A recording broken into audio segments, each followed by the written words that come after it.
नमस्कार, मी कीर्ती गायकवाड. स्वागत आहे आपलं आय न्यूज 28 मध्ये. चला तर मग जाणून घेऊयात महाराष्ट्रातल्या ताज्या घडामोडी.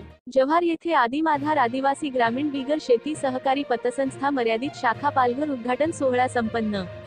आदिवासी सहकार मंच संचालित ठाणे पालघर आदिमाधार ग्रामीण बिगर शेती सहकारी पतसंस्था मर्यादित पालघर शाखा पालघर यांचे आज दिनांक 13 जानेवारी 2024 रोजी शांताराम भगत संस्थापक तज्ञ मार्गदर्शक व जिल्हा उपनिबंधक सह संस्था पालघर शिरीष कुलकर्णी साहेब यांचे शुभहस्ते जव्हार गोरवाडी येथे पतसंस्थेचे उद्घाटन करण्यात आले.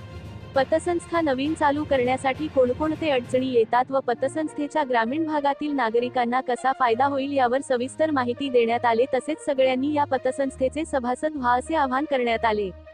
तसेच याप्रसंगी संस्थापक शांताराम भगत, जिल्हा उपनिबंधक सह संस्था पालघर शिरीष कुलकर्णी साहेब, पतसंस्थेचे चेअरमन हरी बरफ, व्हाईस चेअरमन सुरेश नडगे, सचिव कमल बुधर, खनिजदार राहुल धूम, संचालिका संगीता खाले, डॉ. रामदास मराठ, तसेच केंद्रीय कमिटी सदस्य आदिवासी सहकार मंच संचलित सर्व पदाधिकारी सदस्य कार्यकर्ते तसेच इतर मान्यवर उपस्थित होते.